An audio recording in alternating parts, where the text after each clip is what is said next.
শ্রমিক মানুষ, যে মানুষটি দিনরাত পরিবারের জন্য খাটে, এবং আমি তার সামনে আছি। এই মুহূর্তে আমি ভাইয়ের সাথে কথা বলবো। আপনার নামটা কি? ফরাজ মিয়া। আপনার বয়স কতটুকু? বয়স আপনার 53।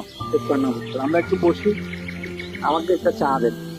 তো আপনি যে এই পরিশ্রমটা, আসলে আমরা জানি আল্লাহ যারা পরিশ্রম করে এবং কি তাদেরকে আল্লাহ পছন্দ করে।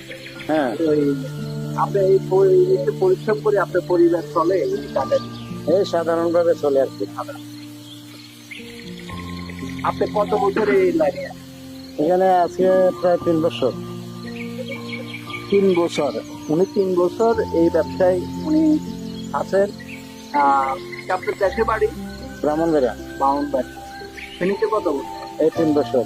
ফেনীতে 3 বছর। আসলে আমরা যেটা দেখতেছি, উনি অত্যন্ত নিষ্ঠুর সাথে এবং কি নিষ্ঠার সাথে উনি ব্যবসা পরিচালনা করে যাচ্ছে।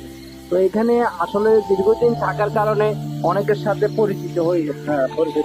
যারা এই যে আপনার এই প্রতিষ্ঠান এবং কি এই ব্যবসাটা থেকে আপনার পরিবার থেকে চালাচ্ছেন, এবং কি অনেক যুবক আছে, অনেক বেকারত্ব আছে যারা আসলে বসে থাকে, মা বাপের কথার বাইরে চলে যায়, এবং তারা কাজ করার জন্য তাদের উদ্দেশ্যে কিছু বলে। বসে থাকাটা কাজ করা তো ভালো, কাজ করা হলো মহত্বের লক্ষণ। আর কাজ না করে তো অলসা। অলসতার কাজ। অলসতার কাজ। যারা কাজ করে না তারা অলসতার কাজ করে, এবং কি তারা, উনি বলতেছে যেটা আমরা চাই যুবকরা এবং কি যারা বেকার বসে রয়েছে তারা কোনো না কোনো কাজ করে, হ্যাঁ, কর্ম করে কাজ। কর্ম করে খাক।